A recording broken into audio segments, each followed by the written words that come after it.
well for Bren Esports. And this is very important to take note because Bren Esports as a team, you said that they play with vision, they play with map control.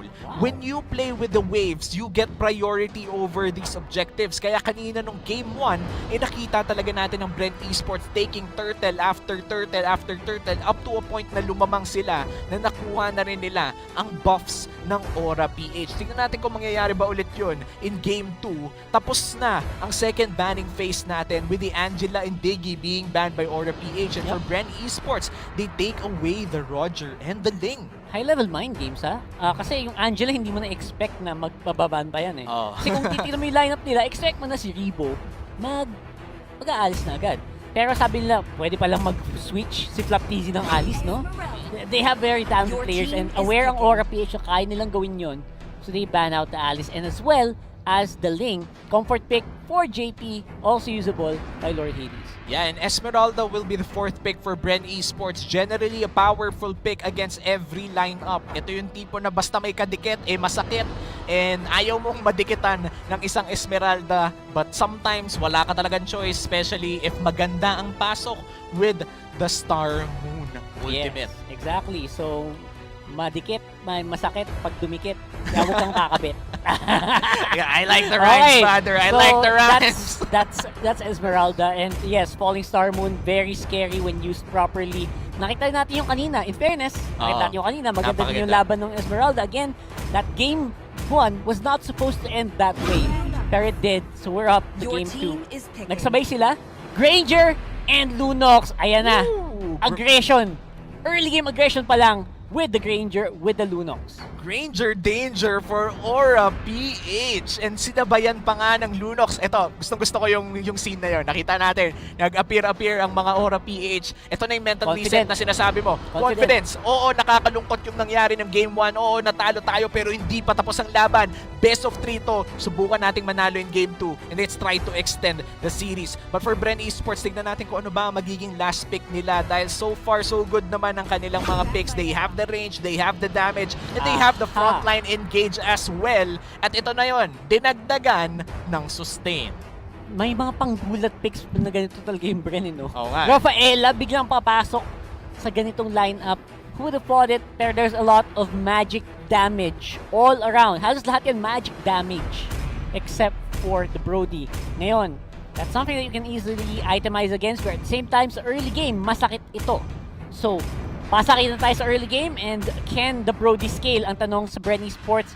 Sa Aura naman, kaya nilang makahanap ng mga sitwasyon na magagamit nila yung mga skills ng heroes nila to burst someone down because they have a lot of burst. Yeah, and very situational yung burst na yon. They need to make sure that when they do play around those situations, tama ang timing nila. Timing is key for Aura PH and kalaban nila ang oras dito dahil kailangan nilang manalo in Game 2 to extend the series and potentially go for the reverse sweep. But of course, MPL Philippines Season 7 is under the supervision and regulation of the Games and Amusement Board. Pasok na tayo dito sa Land of Dawn for Game 2 of Aura PH versus Bren Esports kung saan lamang na ng isang laro ang Bren Esports. Yan, early game with the Jawhead. Syempre naman, bakit ka hindi manggugulo kung meron kang ejector sa labanan? So Bren Esports, kuha pa rin nila yung purple buff. Oh, look at this, Greed.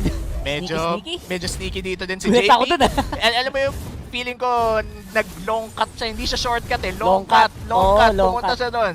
Nag-long cut siya. Manggugulo dito. Nanakot pa with the dash. Pero na-stun dito si Greed. Greed might be in trouble. Few. Spiral Strangling might be a kill. Pero hindi pala abot dito ang abilities ni Lusty. Kung medyo nakalapit si Lusty doon, feeling ko could have been a kill for Bren Esports. Pero hindi pa rin tapos. JP, gustong manggulo. And that's why you want a Joed in your team. That's right, the Jawhead, magandang early game reset. Pwede kang magulo, pwedeng guluhin yung timing mo sa jungle. Kasi sa jungle, di ba may timing yan? Oo, kung kailan nag-i-spawn yung mga jungle camps, gusto mong patayin para maalaman mo yung timer. Pero wait lang, Lord Hades, Flaptizi though, a little bit too tanky with that Esmeralda. Pero ako yung kinakabahan para kay Flap eh. Oo. Sa totoo lang, Granger is actually medyo mababa. Actually, walang win rate. Diba? Wala pang napapanalong game si Granger.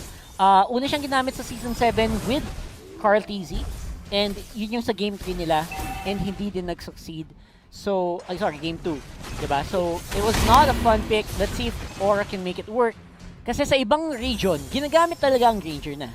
Diba? May mga lineup na pwede ka mag-Granger. Ang tanong, isa kaya ito sa mga lineup na pwede mong gamitan nun? Yeah, and apart from the lineup, I feel like it's also based on the power spike of the said lineup. Kung sabay-sabay bang lalabas ang power spike, kung kaya nyo bang patulan on certain occasions. And speaking of certain occasions, this just might be it.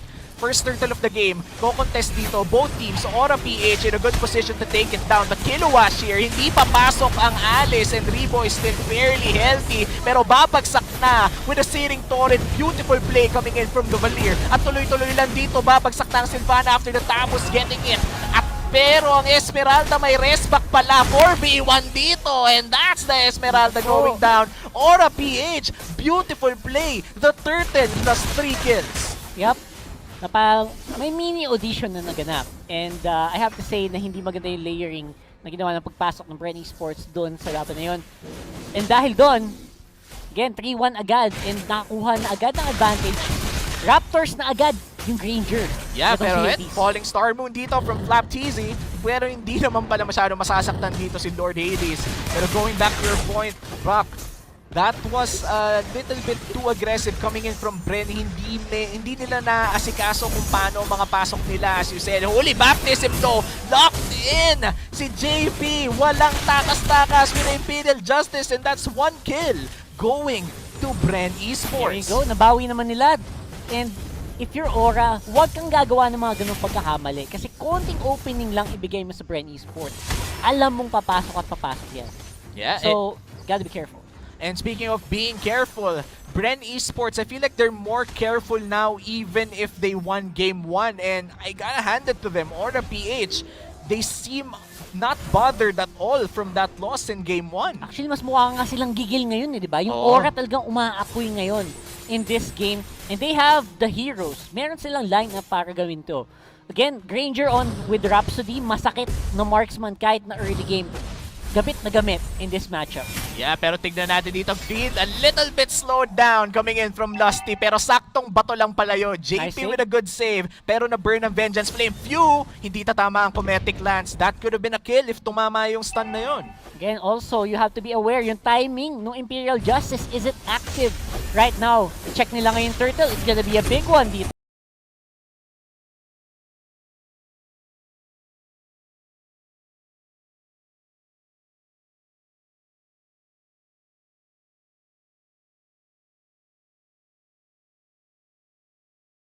Yeah, Turtle already half HP, pero that's the ejector being burned already, pero masisecure ng Aura ang Turtle at may double kill pa para kay Granger. Nagkakaubusan na ang members ng Bren Esports dito. Flap TZ medyo makunat, pero hapatulan, ipapato pabalik. That's the tower dive. Flap TZ still alive, but that's the Turtle plus 3 kills once again for Aura PH. Beautiful placement nung Rhapsody at lang Death Sonata nitong si Lord Hades.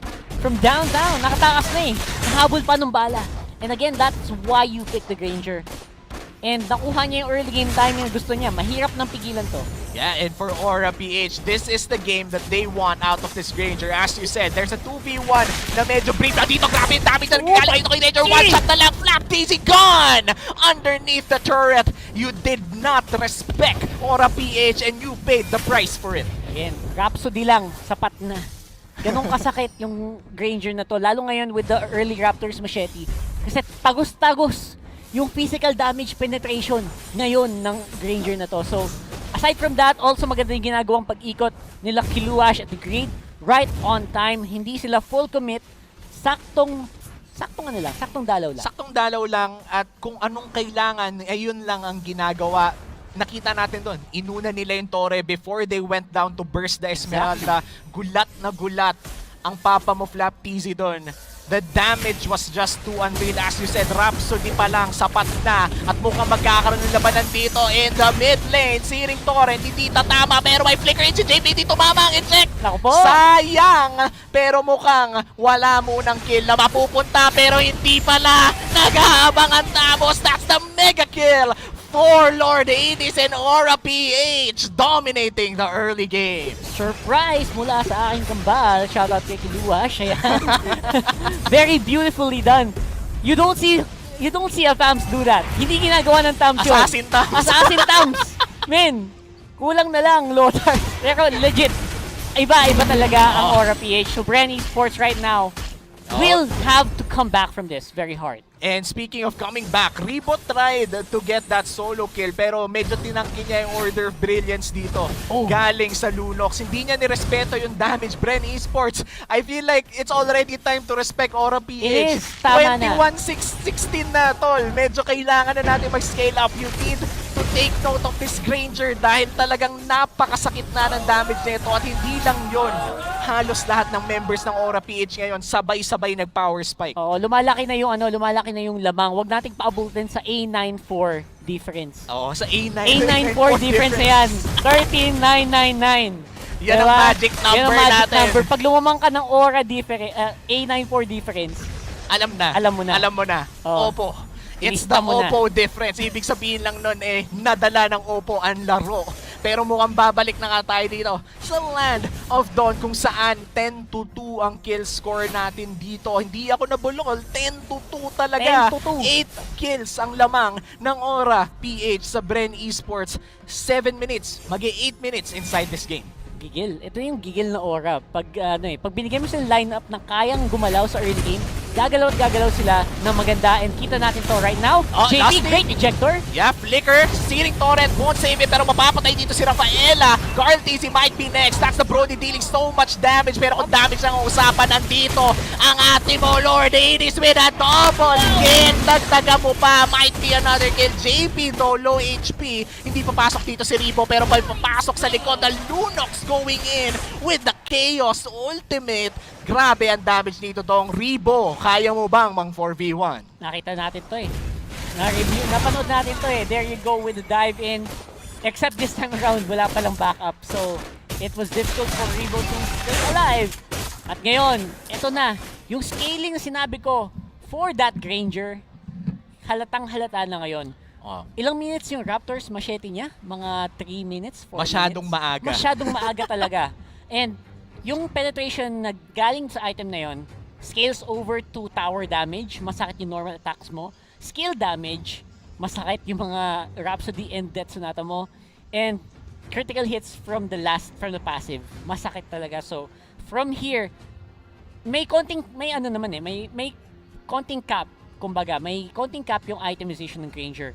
Kailangan mahanap ng Bren Esports yung abilidad para mapigilan o mapabagal itong larong to. Kasi pag kagat sila ng kagat sa laban na gusto ng Aura, dun sila malugi. Yeah, and they are playing to the tempo of Aura PH right now. And speaking of tempo, dito natin makikita ang sakit ng Rhapsody ng Granger natin. We talked about the Granger danger and this is it.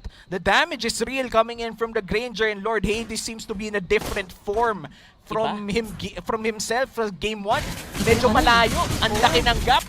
And again, maybe it's because of the heroes talaga, no? Oo. Yung ibibigay mo sa kanilang heroes is yung mag-utilize sa prowess talaga, sa skill cap na meron itong si Lord Hades.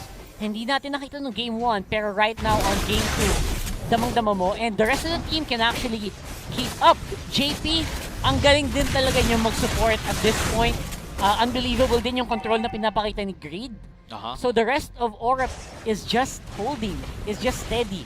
Hindi sila masyado maasim, they're not overcommitting, and they're choosing their fights carefully. Yun ang tama nilang gawin. Yeah, and I have to agree, yung positioning din nila ay napakaganda. Let's look at the KDAs of Aura PH right now.